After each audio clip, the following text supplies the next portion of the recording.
Let me say it's a pleasure to address the members of the Antiguan press at this time when, in our view in the Antigua Labour Party, we are at a very serious point in our economic development.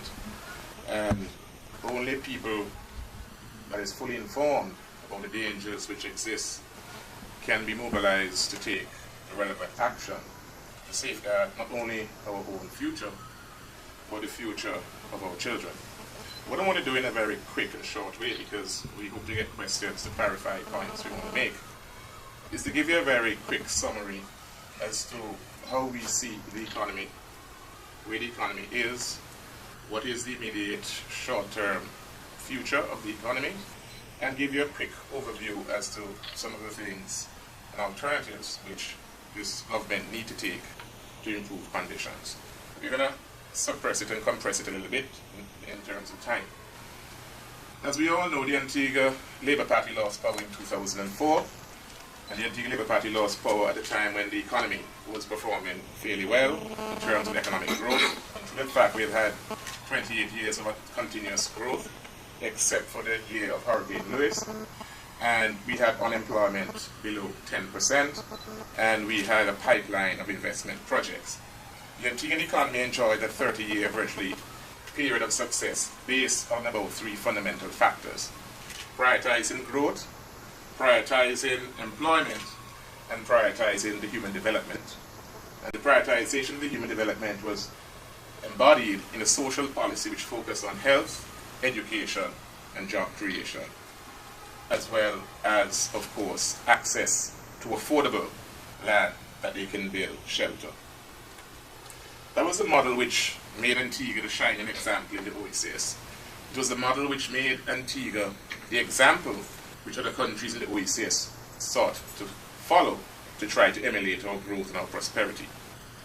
I want to also make a point which has gone unnoticed right now, that the model of Antigua Barbuda, which was an open economy, which defied the principles of IMF and their standard approach to management of a micro-island state, was a very sore point in the side of IMF. We all would have heard the history of our late leader, V.C. Bird, defying IMF on numerous occasions. We would have heard the history of Lester Bird, our current leader, defying the IMF, and Antigua still prospering. What we do not realize in this country is that the IMF wants to be and has been the dominant economic force in the world. And IMF in the last 10 years has lost business in Africa and Asia, principally because their policies have not worked. Therefore, to have a micro-island state pursuing a path which did not conform to their iconoclastic view was really a very sore example, and therefore Antigua has always been on their radar to manners. And I want to put it in that very direct language. Antigua has been on their radar to manners. With the advent of the UPP government, and we now know this because when they signed the IMF agreement said that the policies that they implemented now on the IMF program was front-loaded before the signing took place. Essentially, in jargon, it meant that prior to the signing, 3 years before, the country had to implement policies which IMF had mandated to their acceptance. And then on signing, they would make, as we all know, $170 million available to the economy. For the first, up until 2008, growth continued in the Antiguan economy. We had a pipeline of investment projects. Employment continued along the similar path that the Labour Party left. What most of the population did not recognize was that the pipeline did not receive any new investments. And further, the taxation policies which IMF had gotten the government to agree with, which in the short term raised revenues from 450 million to 800 million, was exactly that. A short-term bonanza to provide the UPP government with the excuse to now attack the expenditure side of the whole fiscal budget. The UPP government, yes, with the advent of international crisis, the economy without any investments fell into a deep hole. We moved from 12% growth in 2008 to a negative 7, some will say 12% growth in some areas in 2009. So we moved almost 24 percentage points in about 2 years in terms of the performance of the economy. No other country in the world has seen such a dramatic fall into a hole as the Antiguan economy. What was the proposal by the UPD government and the IMF?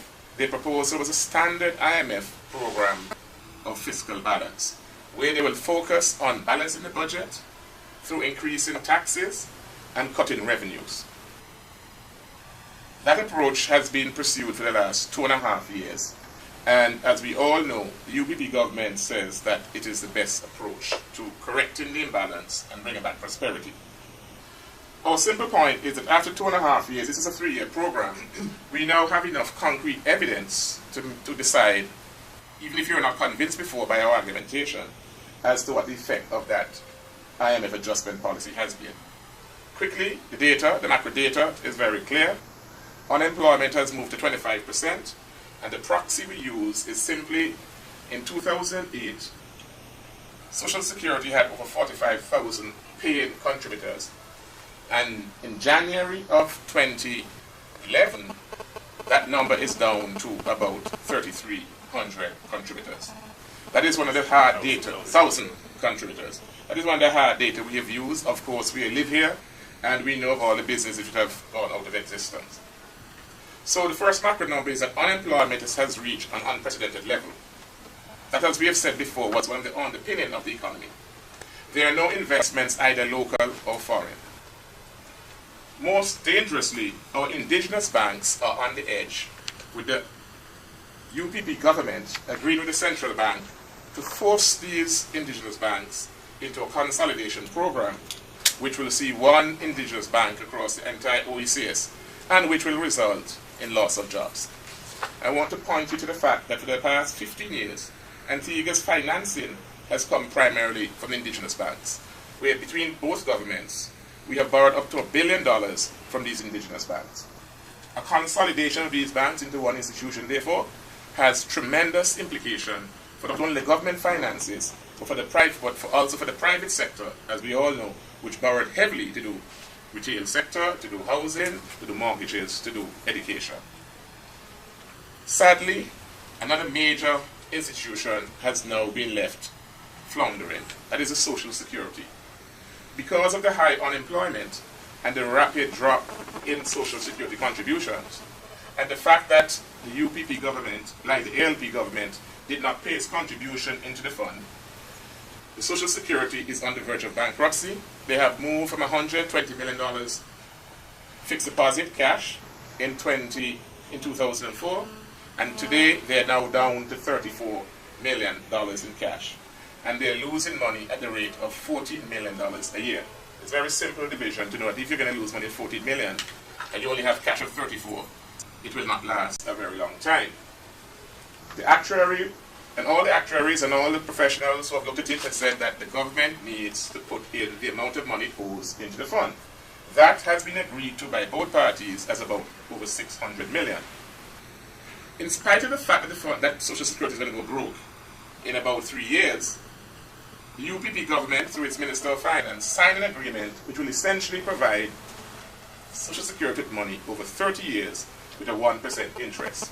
In other words, faced with the direct bankruptcy of the Social Security, the UPP government has chosen to pay international debt, foreign debt, and they have left the pensions and the assistance of pregnant women and workers at the mercy of what is clearly an institution heading towards bankruptcy. In terms of the deficit, we see the deficit has jumped in the last 3 years, including this year, where the minister presented a budget with a deficit of $240 million. If you add this year to the past 2 years, it means that Minister of Finance Harold Lovell, in his last 3 years, if you include this year, would have run up a deficit of $1 billion. Remember, the objective is to balance the budget. In addition, the economy has collapsed so badly, with a negative combined growth rate of 17%, that tax revenues have fallen from about $800 million down to $531 million. UPP and its finance minister has responded by saying they intend to do a 14% of GDP adjustment in 1 year, when nowhere else in the world, any country, has done more than a 3% adjustment of GDP in 1 year, because the pain and destruction of the economy and people's livelihood would have caused riot in any other country except for Antigua Barbuda. They did a 1% in Greece, and we knew what happened in Greece. We're trying to do a 14.5% in 1 year in Antigua Barbuda. Clearly, the macro numbers are not being balanced. We do not have a balanced budget simply because when they cut investments from the government from over $1 billion to this year they have 700 million, 200 million, which is really a grant money. You're pulling out government investment. There is no private sector investment, either local or foreign. The banks have no money to lend, and so there is no fire or no energy in the engine room to drive growth. It means that when the government cuts its expenditure, they're going to have a moving target with revenue. In other words, initially, the gap was 200 million between 800 million in revenue and $1 billion in expenditure. Because they've collapsed the economy, revenue has now fallen to over 531, so they now need to cut expenditure by nearly $500 million.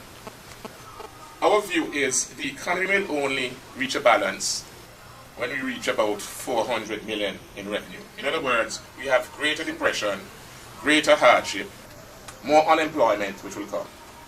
These projections not only based on those macro numbers, at the micro firm level, we know the companies which are closing. In the private sector, we can point them out. In the public sector, we have heard about shortening work days and also termination of public sector employees. Presently, there is no money to fund the $240 million gap. The UPP government is therefore scrambling to sell off assets to find financing to close that gap to prevent them having mass layoffs. You will recall we received $50 million from the Venezuelan, and the IMF report, its last Article 4 report, said within 3 months that money was used up for budgetary support, and it still left a gap of over $350 million. Presently, we're being sued in Miami for the $40 million we spent on the A side of the airport. Qatar said is also suing us. We have no funds for that because the arrangement with the Chinese is only for the land side. Sadly, we believe that this is a scenario for total collapse and greater pain. The Antigua Labour Party is of the view that we need to have a dramatic change in policy, where the focus cannot be on balancing the budget and paying international, especially bilateral debt, but we believe that the policy must be changed to one of focusing on growth and job creation. The Antigua Labour Party has laid out several projects and proposals which will facilitate growth, and I'll point to about 3 major ones which we all know about. As you all will recall, Antigua was the first country which had the tentative agreement to build a cruise pier for the mega cruise ships, which would have taken our cruise passengers from about 600,000 to 1 million passengers. That agreement somehow fell through, and they went to St. Martin, they went to St. Lucia, they went to Barbados. Those countries have built their pier, and they have massive increase in cruise tourism. They have had several investors who have come through for tourism investments, and every time they have had an opportunity to negotiate, something has gone wrong. There is no export or massive development in the agriculture or fisheries sector. There is nothing in construction. The chairman spoke to the Labour Party's proposal to build low-income housing as an alternative to cement the small construction sector. And there is no attempt to pivot for the deadlock we have had in the offshore sector, as you know, where we have had a deadlock with the Americans. We have proposed that we need to have new sector. And new sectors, as we have said before, the Labour Party developed the offshore sector, the shipping sector. We are also proposing that we look at a new sector which involves embodied human export, which could, for example, tackle something called the at-home care industry, which, as you know, the American society, the European society is growing old. In the UK alone, that market is over 60 billion. It's over 120 billion. We're a tourist destination. We provide services. It will be a natural extension, what we're good at, to also enter into a franchise agreement, perhaps on a sub-regional level, to exploit this large export sector. The point is, we cannot stick to traditional exports of primary products or tourism only.